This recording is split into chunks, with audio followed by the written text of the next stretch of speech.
Thank you so much, Shalane. I'm going to begin by acknowledging that I'm a visitor, a guest on the unceded Coast Salish territory, which is the traditional lands of the Musqueam, Squamish, and Tsleil-Waututh nations, whose histories and language and culture continue to influence this vibrant community on which BCIT main campus is located, which is where I am presenting from today. Just wanted to make that acknowledgement before I begin. I just want to verify that everyone can see the slides and can hear me. Yes, we can. Yes. Thank you, Paula. Okay. I don't know. You'd think by now this would be old hat, right? Yeah, it's funny how that takes a while, though. It still just sort of blows me away. So normally when I talk about, botanical supplement safety in the context of analytical methods, I'd be talking about different sort of categories of where analytical methods play a key role. So this would be the misintended herbs. This could be about authentication issues or a mismatch between a method and a material or economic adulteration. I talk about manufacturing practices. So, having insufficient product specifications or the impact of manufacturing itself, contamination. And then of course, the gross adulteration situation where you're talking about active pharmaceutical ingredients. But before I go through that sort of rote talk, and I really feel like having listened to all these wonderful talks today, although I missed a couple this morning as I tried to force my kids off to school, I'm probably preaching to the choir. I'm looking at all of the people who are here in this room, all the people who presented. You have an incredible wealth of brain power here, and all the people who've really contributed a lot to even the genesis of my research program. So it's really quite an honor to be invited to speak, but I really should be looked at as a learner in this. I'm not a part of the Botanical Consortium, at least not as yet. But I think what I wanted to remind everybody, and one of my favorite quotes from Heisenberg is that what we observe is not nature itself, but nature exposed to our method of questioning. And I pulled this funny picture from Joe Betts. He thinks he's hilarious. But to give a more maybe appropriate example of this, I'm going to pull an example from my lab. I'm talking about, this comes from the category of mismatch between methods and materials, about non-specific assays. And so it's common practice, dealing with anthocyanins, to hydrolyze them. It's easier to measure the egg-like cones. But the issue is that there's a lot of egg-like cones, once hydrolyzed, are common across things. And so, for example, you can have this red-brown powder, 1 and red-brown powder 2, and you have a cyanidin content and a pionidin content. So these are the egg-like cones. But the reality is that what we're really looking at is a red delicious apple skin and a tart cherry. Right. And now this wouldn't be a problem if botanical ingredients were traded the way apples and oranges are. But the fact is that we're mostly dealing in powders, and they range from a yellow to a red brown to a dark brown powder. And so it's really important, to really consider how you choose your analytical methods. So in the case of doing something that's non-specific versus something that's more specific, can make can go a long way as into informing what it is that you're looking at. And from the last presentation, we can see also that there is so much you can do, but you're still really only scratching the surface, right? And so I wanted to remind everybody that, botanicals are they're not generic. And this complexity, it results from millions of years of chemical warfare. Okay, plants and their predators, whether they're viral, bacterial, insect or mammalian, have been co-evolving for millions of years. And plants have gotten very good at defending themselves against things that eat them, right? And then here, we humans come along for the last, 10,000 years or something. And we've been learning to eat and how much to eat without getting sick. And that brings me to my second key point, which was also mentioned, I think, earlier by, I think it was Dr. Ferguson, the dose makes the poison, right? And so in part, this sort of, chemical warfare I referred to was designed for small predators. And so you can have something like say, broccoli, which is chock full of sulfahydrols, right? And if I were a gnat and I ate a large percentage of my body weight, it would kill me. Luckily, I'm not, so it's not a problem. But the fact is that any botanical has the potential to be toxic, right? Think about something like St. John's wort. This is a fairly common botanical, right? But in cattle, the photosensitizing causes the red blood cells to lyse, the iron from the hemoglobin accumulates in the liver, and this causes toxicity. But cattle eat 10 grams of it, or 10 kilograms, not grams, sorry, kilograms, right? But we we don't go around eating 10 kilograms of St. John's wort, so it's not necessarily a problem. I think one of the things that we often miss too is that it's not just that the dose makes the poison, is that we need to do a risk-benefit analysis. Now, keeping away from the regulatory statement of, botanical dietary supplements as a food and all the rest of it, the fact is that people aren't interested in these botanicals because they don't do anything. There's an expectation that they will do something, right? So if you're going to have some kind of an effect, be it a positive effect, you have to balance that against what the potential negative effects are in the same way that you would with, any other pharmaceutical agent, for example, right? And the last point I wanted to make, I call sort of the confidence game, right? Well, we're trying to simplify the overly complex, right? We're engaging in that very same kind of fundamental error that was also identified by Heisenberg, where he talked about, the error of separating, the part from the whole. Now, of course, he was talking about atoms and the Heisenberg uncertainty principle, but I think it really applies to this as well, right? That unity and complementarity constitutes reality, and this is true for botanicals as well. So while I would say that the previous speaker has gone to extreme lengths to try to characterize the material, which is great and really important. We also have to recognize that it is still just a lens that we're looking at, right? What we're doing is surrogate work, right? The quality of the botanicals is not encompassed entirely just by the chemical analysis that you're doing. The same can be said if you're doing it for the purposes of authenticity. And so while I think I'm probably preaching to the choir here, I think it's really important to not lose sight of the huge complexity that we're dealing with when we're talking about plants. There's a lot of people that engage in metabolomics, so they call it, or even if you're doing just mass spec and you're looking at unknowns versus knowns.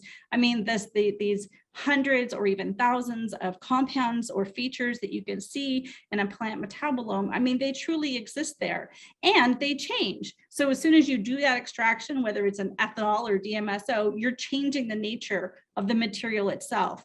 And you have to do that to get through your experiment. But I think it's important that we just remember, right? We have to keep that context in mind. Right, that the processing can play a role, and the manufacturing plays a role, and that processing can create artifacts and all kinds of different things. And this is important, especially when you're talking about moving just from the characterization of the material into things like your toxicity studies, because what is poisonous is not always obvious, right? It can be hidden. Given the example of, and I noticed you're looking at probably comfrey I saw on your list, that's pyrrolidines and alkaloids. I mean, it's basically a prodrug, right? It's metabolically activated by mammalian liver enzymes. So what you see in the herb isn't necessarily toxic in and of itself. It's in situ that it becomes toxic. So again, that comes down to recognizing that what we're looking at is not necessarily the totality of the information. It's how we're looking at it does impact the inserts and the information that we get. So from there, I will go back to my regular programming. I just wanted to provide a little context around that. So the first thing I'm going to talk about is that sort of misintended herb, or that mismatched methods and materials or economic adulteration. And I'll give the classic example. I'm sure everyone has heard this before. This is when Plantago lanceolata was mixed up with Digitalis lanata. Another example is the case of the neonatal androgenization. And so this is a case where it was published that the Siberian ginseng used by a pregnant woman caused neonatal androgenization. This was published in JAMA. This was a long time ago. And my dear friend and colleague who recently passed, Dennis Wang, played a key role in identifying that it in fact was not Siberian ginseng at all. It was Chinese silk vine. And so again, this goes back to, I think it was Dr. Westerlink, Ramco Westerlink that mentioned about that, what's on the bottle isn't necessarily what's really in the bottle. And that's always been a challenge with dietary supplements. You have to be very careful when you pull products off the market, but it's also true right down to the chemical standards that you purchase from chemical reagent vendors that you're hoping to use as reference materials. And why in part does this happen? Well, it's because we're so far removed, right? When we're talking about authentication, we identify plants by looking at their entirety. You look at their roots, their flowers, their leaves, the morphology. And then you can get down to, we tend to focus in on a particular plant part when we're talking about a botanical supplement. And then even more than that, we take that root part and then we grind it up into this innocuous powder. An example of this, as I'm going to use, is golden seal. I think this is also probably on your list. It's always the same herbs, right? Hydrastis canadensis. There's a lot of common adulterants. For our part, you're talking about how you're using these different botanicals as tools to validate your assay. Well, I was using botanicals as tools to validate my chemical assays, not my tox assays. But this was a long time ago. We got products from the marketplace. We looked at the method, and if we had just focused on the berberine content as per a pharmacopoeial method, we might have missed the fact that there were peaks in there that shouldn't have been there. And what we found is 6 out of the 8 products we randomly pulled from the market contained palmitine and were more likely to be Coptis than Hydrastis canadensis. We've since developed other methods for recognizing adulteration. We, look at more holistic profiles, whether it's by NMR or mass spec. We develop SIMCA models, and we found this can be, if you have enough samples, a really useful tool for identifying adulterants in products. The key, though, is when you're designing your fit for purpose, when you're defining your method, because you have to ask yourself, like, fit for what purpose?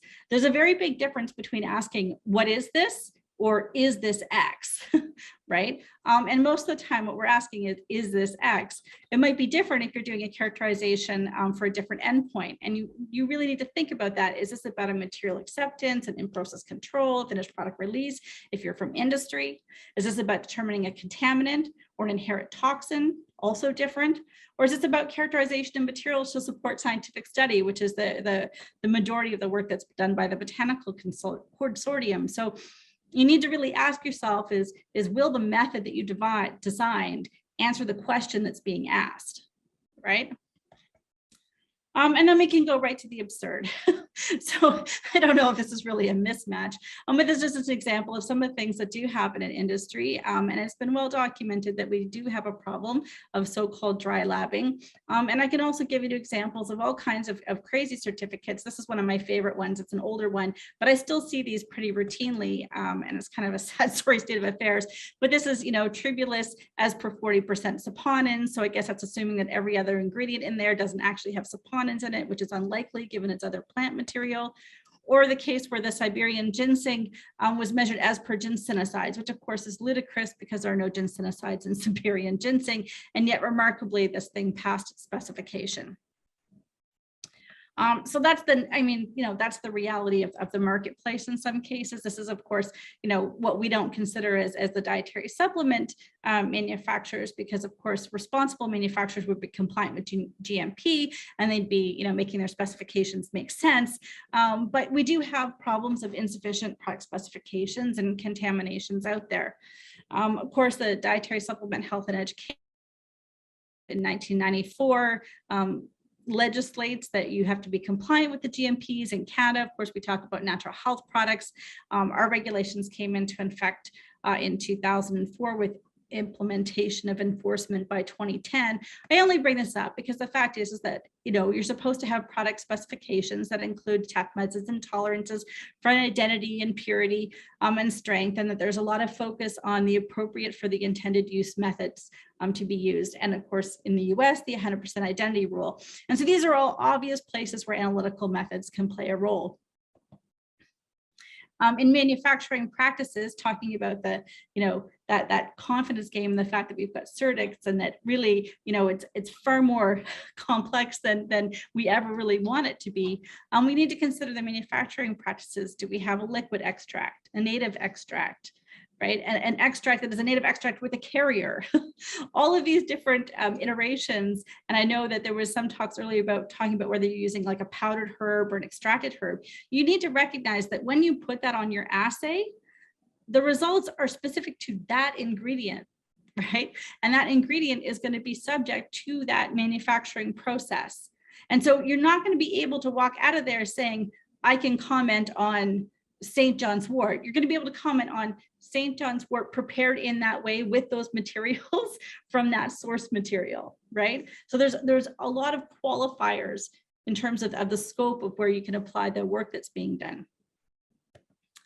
Of course, we also have standardized extract. This is an incredibly useful tool when you have a known active component or components of marker compounds can be really useful. They're great for assuring batch-to-batch reproducibility, and that of course is important. They can be indicators of quality, indicators of stability. They can be useful biomarkers in preclinical and clinical studies, but there's also some pitfalls of using markers. Sometimes we don't have good analytical methods. We're relying on sole indicators to identify, which invites spiking, which is of course an adulteration problem. Many of the markers that are not therapeutically relevant, some are not scalable or bioavailable. And so again, it comes down to very carefully defining your fitness for purpose for your analytical methods. Plants are variable, they're complicated, and they're difficult. That's what makes them so much fun. But I'm going to use coffee as an example of the impact of manufacturing. You start here with your coffee Arabica, and you can visually see how much variety there is there. Then you add the drying and roasting, the grinding and milling, and then the extraction itself. And there's a big difference in how you prepare your coffee, whether it's percolated and the temperature used. And this is all just water. Now imagine if you're looking at the totality of what's out there, where people are using water, ratios of water and alcohol, and all kinds of other different organic solvents to prepare botanical extracts and materials. So, again, my message being botanicals are just not generic. You need to be prepared to know exactly how the material you're studying was created, but also how other products are made, right? Before you try and make any kind of correlations to them. You need to develop and apply higher order methods to characterize materials. And I think that there was some very interesting descriptions of approaches and a categorization. I need to learn more about that, the categorization of the different methods that are being used.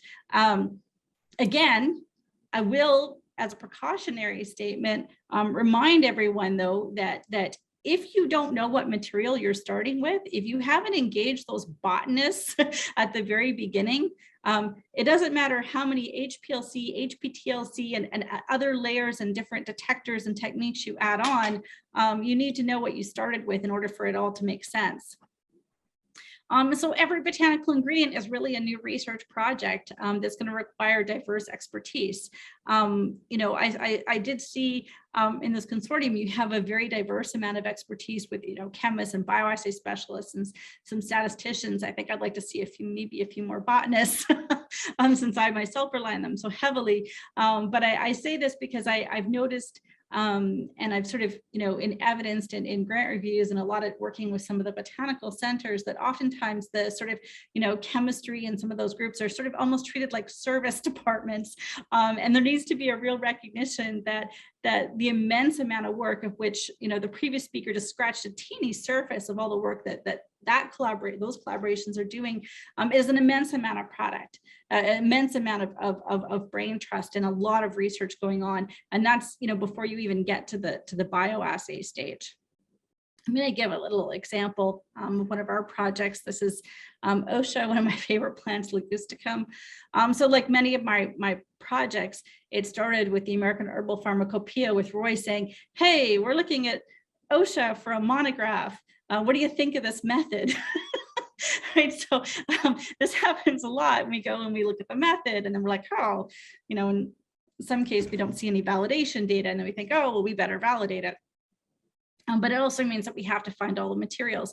And in this case, I found this was interesting because Ligusticum porteri was considered at risk, but there are other species used medicinally. Cambia, Epifolium grii, Tenifolium are all called Osha as well. And so we went to great lengths to acquire materials. We did this over 3 or 4 summers, I guess, we had different teams out collecting. This is, one of the teams is actually my partner. He wasn't really a team member. He was a driver and mountain climber. But this is Wendy Applequist, the curator from the Missouri Botanical Garden, and Hazar Muthu from my team.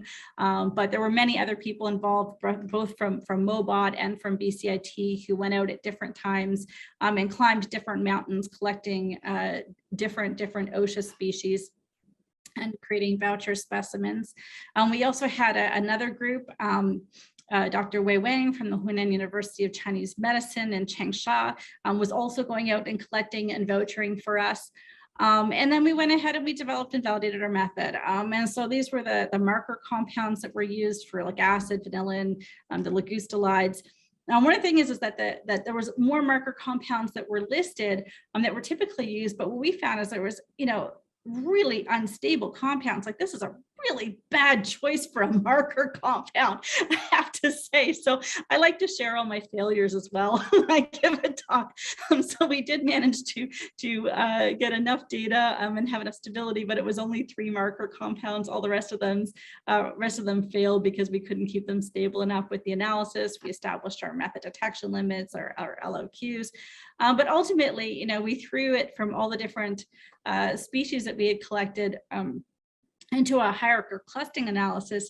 And what we basically discovered is that there is no clustering, that you really cannot differentiate these species by focusing on these particular marker compounds, because the variation within a given species from collection to collection, year to year, even across the same field of materials, the variation was just as high within as across the different species.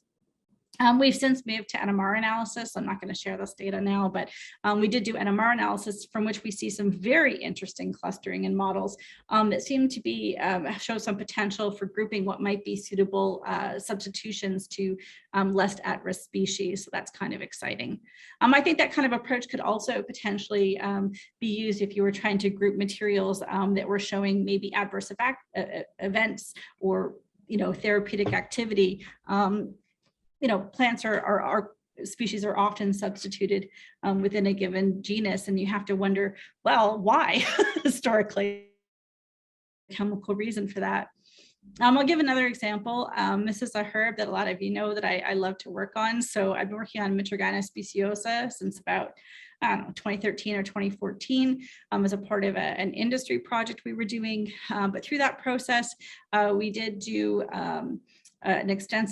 we did publish an extensive botanical, phytochemical, and ethnomedicinal review of the genus Mitragynous quartz and its implications for products that are sold as kratom. That's in the Journal of Ethnopharmacology, but there was a lot that went into this. So this is talking about product specifications and standardization. So we optimized our method doing a fractional factorial design. We did both the Yowden and the blanket Berman. We followed the AOAC SLV guidelines to establish our method as fit for purpose. Of course, this was published in JOAC. And ultimately, we had our precision, our method detection limits, both for mitragynine and 7-hydroxymitragynine. But I qualify this with the fact that we did not find 7-hydroxymitragynine in any authentic plant materials. While we do find them, sometimes in products, whenever we have sourced plant materials directly from fields in Southeast Asia, we don't ever see this compound. And I think my findings, while not published, they're a little bit similar to what Chris McCurdy has also published about, the potential for 7-hydroxy as being not necessarily an innate but marine artifact that we see in either from metabolism of mitragynine, maybe from the manufacturing process. But one of the things that we also did is we looked at the kratom marketplace, and we found all kinds of crazy things. I know it's been published literature. There was an event of salmonella contamination. People have published about heavy metals, but we also found concentrated alkaloid fractions, escalated levels of 7-hydroxy, which could only really happen, I think, from spiking, no PEP, melatonin, synthetic cannabinoids. We even, in one case, screened a product and found an unapproved synthetic opioid, like an actual synthetic opioid. And so sometimes sometimes, some of the dangers of a botanical are not necessarily the botanical itself, but maybe some of the quality issues that are surrounding it. And so that's also a concern. And I think also I noticed that Kratom is one of the products that's being looked at in the Botanical Consortium. And I would just put out there a caution that a lot of the materials that are available in the marketplace right now, even when I'm looking at just powdered leaf, they don't necessarily line up with in the same way that powdered leaf that I source from Southeast Asia.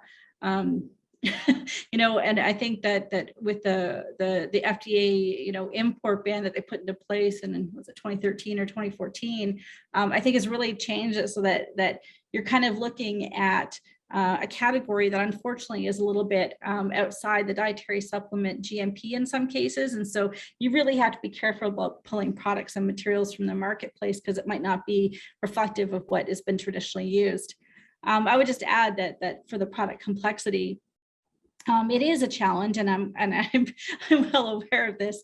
Going back to regulatory, when they talk about new dietary ingredients, there's an expectation that there's a safe history of use or others evidence of safety. And that history of use is basically documented history of safe use, which includes a comparison of the ingredient to historically consumed articles and substantiation of how the products and the compositions are related. And this is very challenging. We've just seen how complex the chemistry can be. And so you have to do a lot of work to make those kind of correlations. And then the next step further, of course, is going into those toxicology studies. This is different, of course, than the work that NTP does, where they're doing different types of tox testing. But I would just comment that I really was challenged to come up with a way to achieve the kind of dosing you needed to achieve, because it's being sort of treated like a food and being stymied by the fact that you can't stuff 2 kilograms of material into a rat. Right. And so this is where, you're having to concentrate and potentially change the material as you're concentrating it, because you are picking a category. So say in this case, you're looking at alkaloids, or you're standardizing to mitragynine. Well, as you concentrate that to increase that dosing so that you can achieve a toxicity event, right? You're also removing things because there's really so much space in a native extract. So I just wanted to point out that I think is one of the challenges when you're looking at toxicity type assays. Moving on to manufacturing practices, I'll give another example of kombucha. This is a traditionally fermented tea beverage in Asia that has gained a lot of popularity, and it's often marketed with sort of unsubstantiated health claims.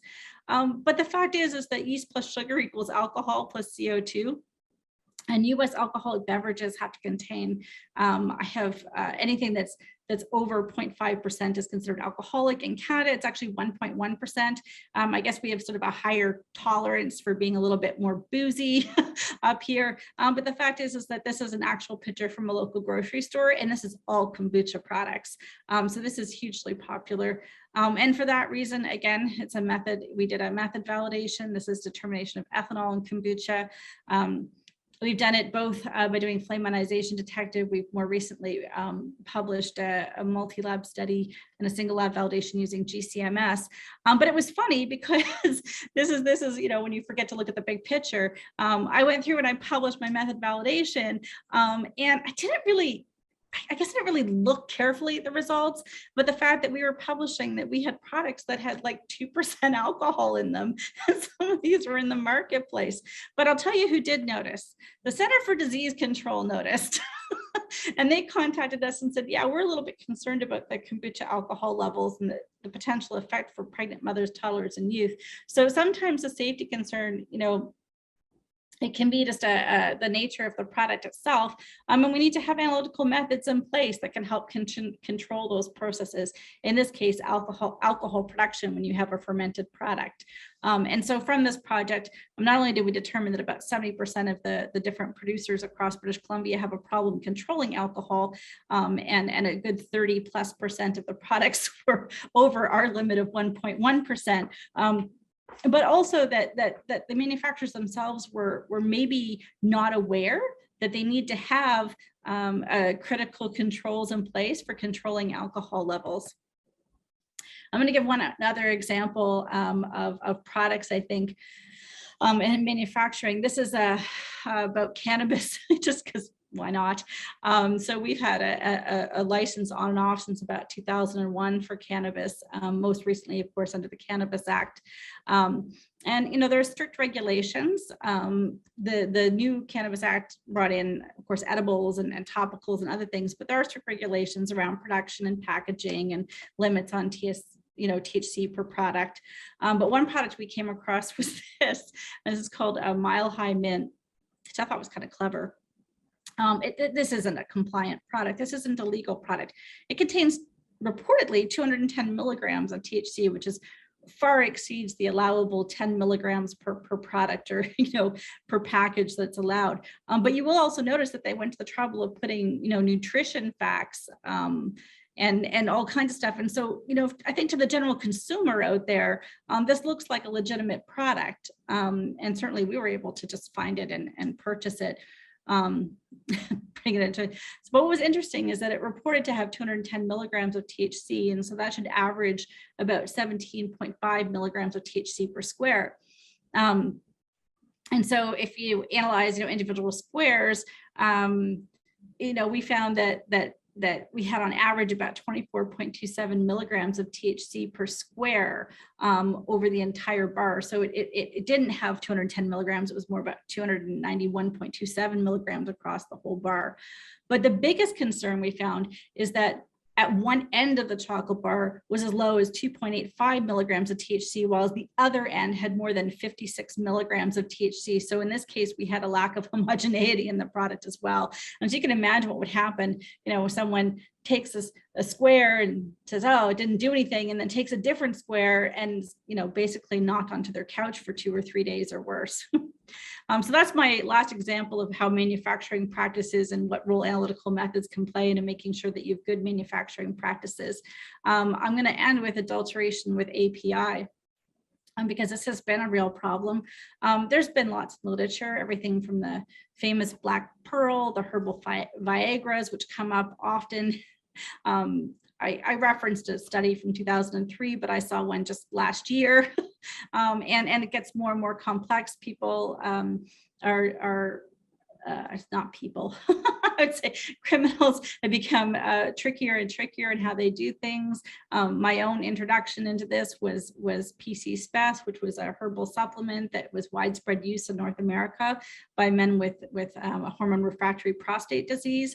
And we found warfarin and diethylstilbestrol in it. And that was, back in 2000, 2001, 2002. Most recently was a new product that came out. This is just in the last couple of years, was a product called UDream. And what really tipped the hat was the commentary about it, whoa, it really works. And wow, this is a great product. It's super effective. And this works as described. And, you can go on through them. And really these kinds of comments are a little bit concerning because this is not typical of botanical. Botanicals don't usually, have this really quick and dramatic impact on sleep. And so this was a collaboration that we did with Ashura.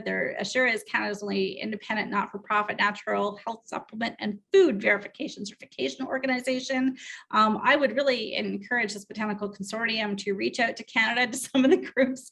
There's a lot of people that are pretty active up here as well that would love to join the consortium, myself included. It's looking at all of these different things. We also collaborated with Flora Research Labs in the US. And basically the initial analysis of this product, because it was sort of suspicious, right? Is that there was no matches found to any drugs. You do the screen, you're screening for the drugs, and you say, oh, that's weird. I really thought that I would find something, but we didn't find anything.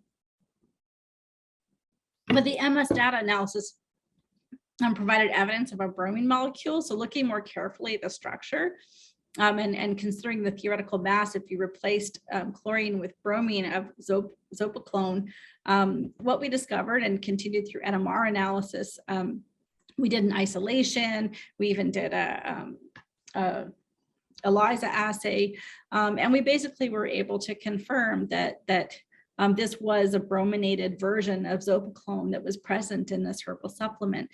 We published this in the Natural Health Journal of Natural Health Products back in 2020. And I think what's really scary about this one is that this wasn't zopiclone. This wasn't a drug that had gone through preclinical and clinical study.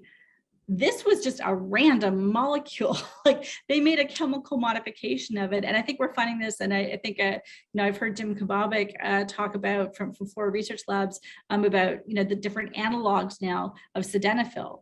And they'll just randomly change different, chemical features of the molecule. You don't know if it'll have the same effect, but you also have no idea what kind of deleterious effect it's going to have.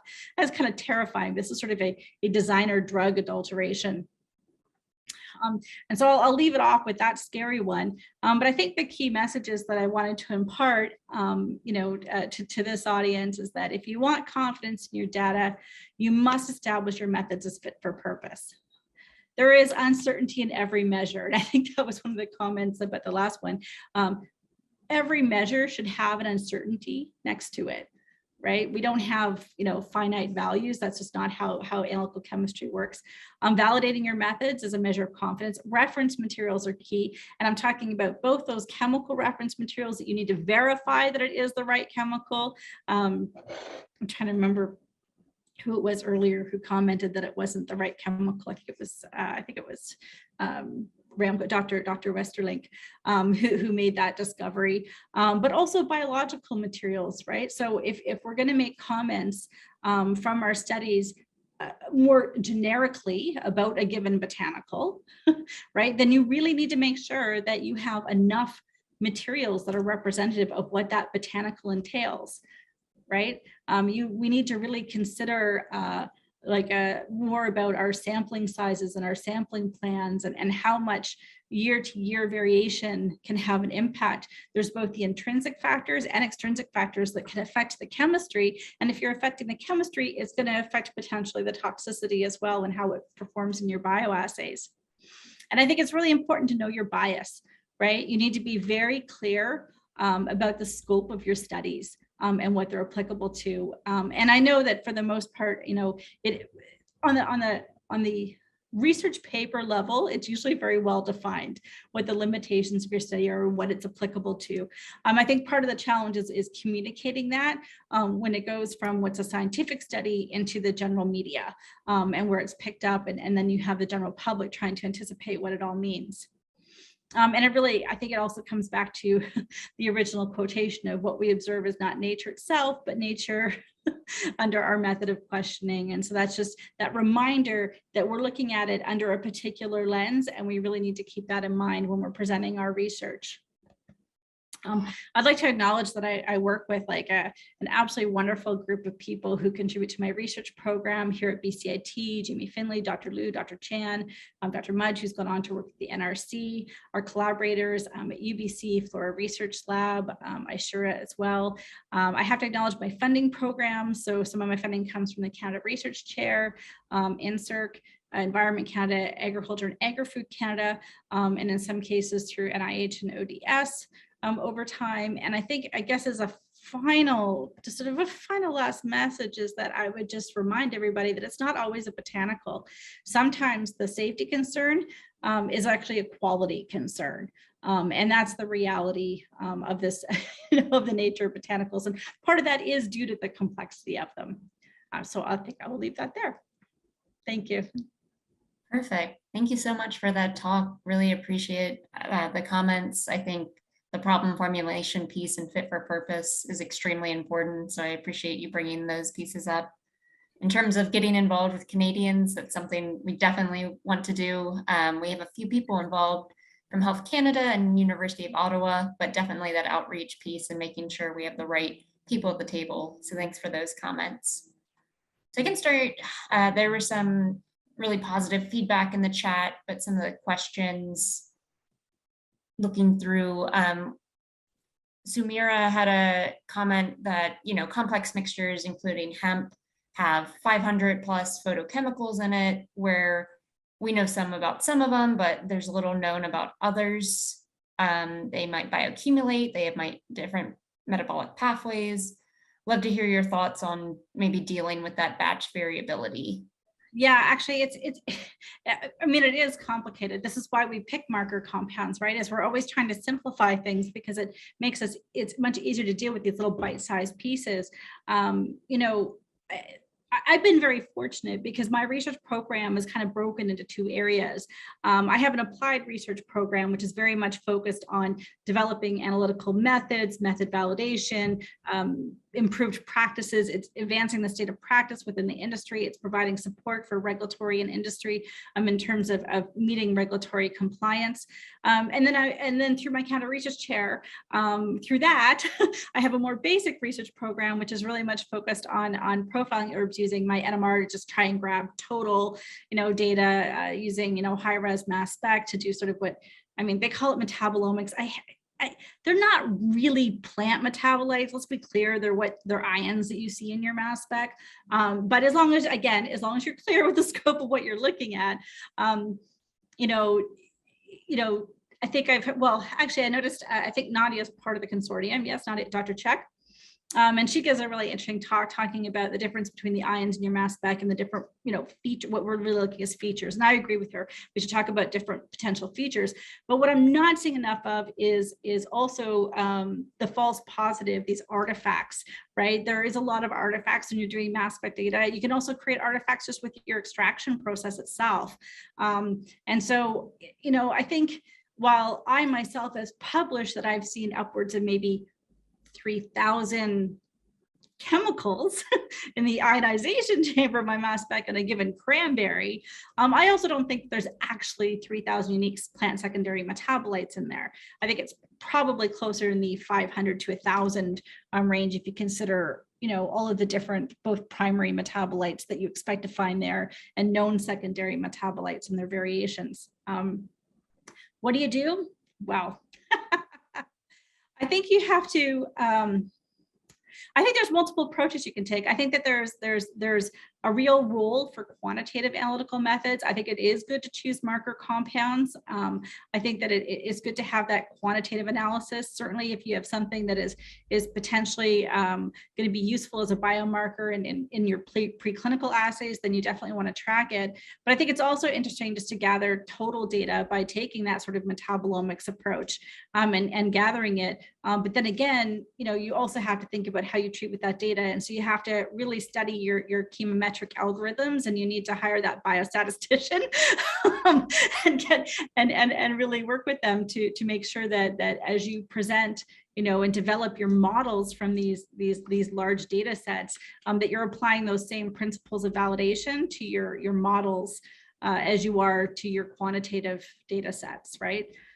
So there's endless work to do, right? Isn't that why we're researchers? It's so fun.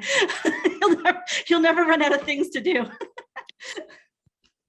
Yeah, I think we've said, Paula, within the consortium, every time we meet, we come up with thesis projects for every student from now till 100 years from now. I do think it's very interesting to think about, where we are within the consortium is trying to thread that needle of what can we do from the analytical side, what can we do from the biological assay side to get us closer to trying to figure out how best to address safety. And the issues that many of the issues that you brought up have come up multiple times. And I think a lot of what we're trying to do is figure out, well, how can we get closer, but knowing that there's not necessarily going to be a single answer, and that there are these other factors that need to be taken into account. So a question for you is you provided some really great examples of kind of the watch outs across the spectrum. But have you had some examples that are sort of where the approaches, the validated methods, and or maybe whether there are any biological assays that have been done have really been effective as kind of a partnership that you would highlight?